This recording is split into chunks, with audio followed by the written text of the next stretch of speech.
Hey there. Before we get to the chat, what are you doing on Wednesday, March 29th at around 8 p.m. Eastern Time? If you are free, I would love to invite you to my masterclass entitled The 5 Steps to Living Your Dream Life, even if you don't know what that looks like or where to start.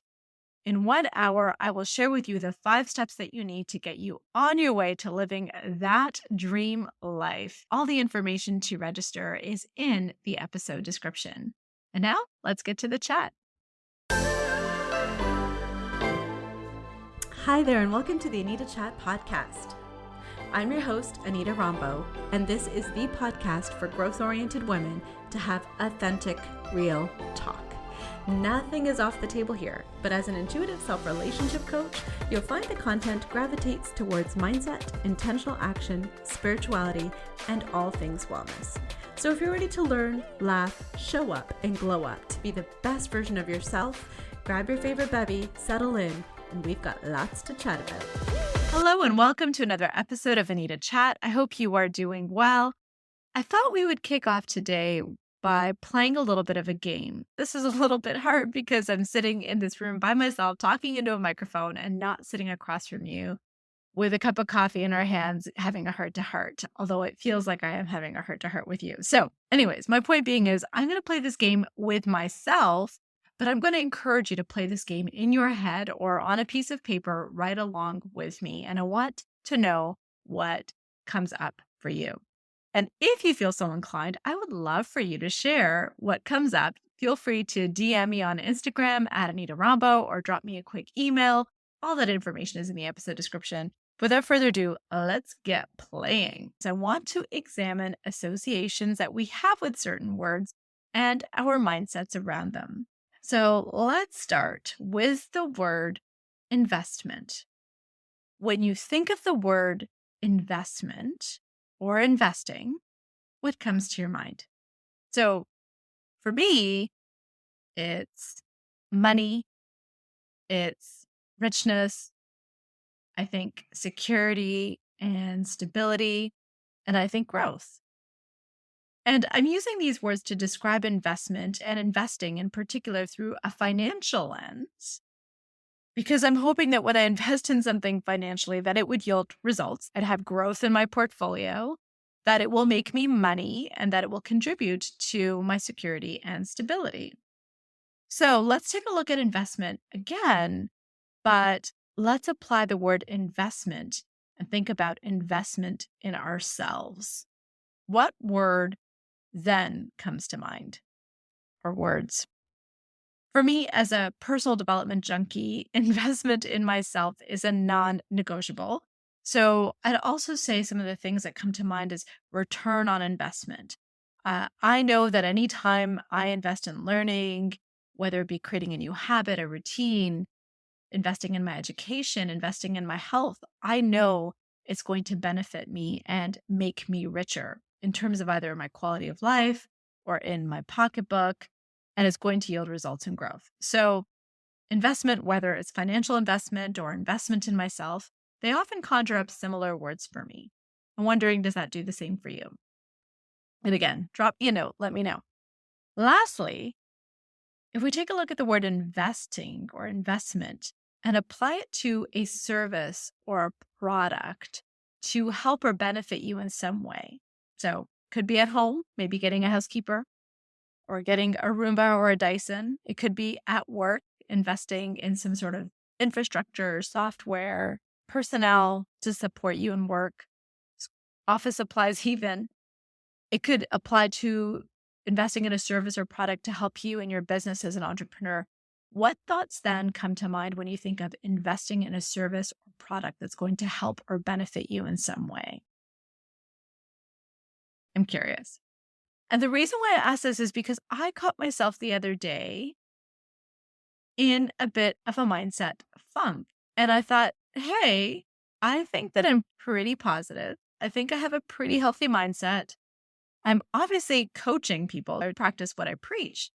And if I am doing this, I wonder how many other people are doing this with me. And so what happened was when I thought of my business and investing in a service or product to help or benefit my business in some way, my default subconscious mindset went to how much is this going to cost me versus how is this going to help me? Instead of viewing this opportunity as a way to help my business grow, to help me get results, to build me more financial abundance and security, all those kinds of things that I associate investment with in other areas. And also, of course, investing in a service that's going to help my business is going to help me get my time and my energy back, which are also things that I greatly prioritize. My default go to thought was on the expense. Does anyone else do that? Let me know. Like I said, I'm so curious to know this one. So when I caught myself in this trap, I then started thinking, oh my God, like where else has this shown up? And I saw similar patterns in my life. I remember when my kids were babies and how tired and burnt out and sleep deprived I was. And I remember trying to do it all. I remember nursing the kids and then making homemade organic baby food and keeping a clean house and doing all the mother baby events. And it was really, really hard for me to accept help initially. And I think, really, to be quite honest, motherhood was the first time I started to let go of my perfectionistic tendencies because, in all honesty, it was physically impossible for me to sustain. And I needed to learn to ask and accept help. And that was hands down the best thing I can do. I'm wondering if you can also resonate to having a hard time accepting and asking for help, either now or another evolution of you. On that note, I'm about halfway through reading a great book, Who, Not How, by Dan Sullivan and Dr. Benjamin Hardy. And I highly, highly recommend it for anyone that loves reading or listening to audiobooks. The concept of who, not how is all about focusing on the people who can help you achieve your goals rather than trying to do everything yourself. So when we have a task or goal that we want to achieve, our first instinct often is to ask ourselves, how can I do this? But in this book, Dan Sullivan and Benjamin Hardy are encouraging us instead to adopt the questioning where we ask ourselves, who can help me do this? By thinking of a who and not the how, we can leverage the skills and expertise of others to achieve our goals faster and more efficiently. So when I look at this personally, I can definitely see that it would have value when it comes to managing my house, when it came to me and my parenting duties, especially in the early days when I didn't have a good help system baked in. I was trying to do it all. I think it could probably relate to a lot of us at work too. Sometimes we feel that only we can do this project and have a really hard time delegating control to somebody else. Maybe we think that if we give it to them, they won't be able to do it as good as we can, or by the time we finally explain it to them, we might as well have done it ourselves. There's so many different reasons why we decide to keep things to ourselves. And I think part of it is because we have this unspoken badge of honor in doing it alone. There's this feeling that we need to do it on our own or we're not strong. There's some sort of stigma associated with asking for help. And yet there's all these cliches and sayings that are there to counteract that thought, maybe to empower us to think a different mindset, that we do need help, that it's perfectly okay to ask for help. And those things could be things like, there's no I in team, or it takes a village, or what else? What other ones are there? So where I'm trying to go with all of this is, first and foremost, to normalize the fact that we all could use some help, that there's absolutely nothing wrong with asking for help. And you've heard me say time and time again on this podcast that we're multifaceted, unique individuals that all have our unique strengths and goals and things that light us up. And wouldn't it be so great to tap into somebody who has this zone of genius in an area where you absolutely don't? And they can be lit up by the fact that you've given them this job that they absolutely love doing. And you could be lit up because you don't have to do something that you were dreading and you can get it done faster, better, more efficiently. And you can then move on to the things that really do light you up too. It's a win-win situation when we work together and we find the right who's to support our vision rather than constantly feeling that we need to figure out how to do it on our own. When we invest in our dreams, when we invest in finding the right people, when we invest in the right support networks to move us further, we all benefit. Yet, so many of us have all these different blocks that prevent us from doing so, whether it be our own notion that we are somehow weak for accepting help, whether it be our perfectionistic tendencies, or whether it be viewing investing in ourselves as selfish or as an expense that we simply can't spare. I'm hoping that we can reframe that mindset to asking for help or letting others in as a sign of working smarter, not harder. And as a busy person that you are, the goal getter that wants to do big things, it doesn't serve you to play small by doing just a few things. When I first started out as an entrepreneur, some of you will recall through some other episodes, I won't get into that story here, but I decided to become an entrepreneur fairly quickly. And I was convinced that I needed to get a website. That first point of order was to get a website. I knew nothing about web design at all, and I didn't obviously have a budget. So I was determined to do this on my own, and it was incredibly painful. But I watched YouTube tutorial after YouTube tutorial, and I figured it out. And I remember it took me about 3 weeks of 8-hour days, maybe some days even more, that I put into creating this website. And at the end of it, I was extremely proud of, considering I knew nothing about how far I'd progressed in terms of my knowledge. But think of what else I could have accomplished in those 3 weeks. And think about, did it look as good as if I was able to just hand it over to somebody else to help me, right? I remember I was even working on it on New Year's Eve because I wanted to get this up and running by January 1st. That was my goal that I set for myself. We were just about to head out to a friend's house to celebrate, and something crashed. And I was devastated because literally 8 hours of my work that whole day was gone in a flash. And thankfully, I was able to back up a previous copy and figure that out. But oh my God, it was very painful. So I definitely realized that that was not really my zone of genius, and that's not where my time was best suited to spend. And in the future, I will not be DIYing my own website. But I'm glad I did. It was really actually a great learning experience. But my point here is, imagine how much other progress I could have made if I had just accepted help, if I just chosen to partner with the right who to make my vision come to life. So to get further faster and to amplify your results, you'll need to invest in the right people to support your vision and goals. Whether it be your team, whether it be getting your family members on board, or getting a coach like myself in your corner, the right investments will bring richness to your life and pocketbook. The right investments will bring you results. They'll bring you growth. They'll bring you stability and security because they will do the job right the first time so that you can keep moving on. They'll help you get the results you want faster so you can get results in your pocketbook faster. They'll free up your time so that you can spend time doing the things that you want and having the energy to do the things that you want. And the bigger your vision, the bigger the investments you should be prepared to make. My mentor, Amy Porterfield, just released her first book, 2 weeks notice. And her vision, her big vision, was for it to be on the New York Times bestseller list. And of course, this book is all about how to quit your 9-to-5 and become a full-fledged entrepreneur. And Amy is the perfect person to be that subject matter expert and lead people through this journey because she has been an entrepreneur for many, many years. Let's just say maybe 14 or 15. Well, obviously, she has spread and scaled her business in 14 years such that she has a big team supporting her. But in addition to her team, she invested in some pretty key who's to support this vision specifically.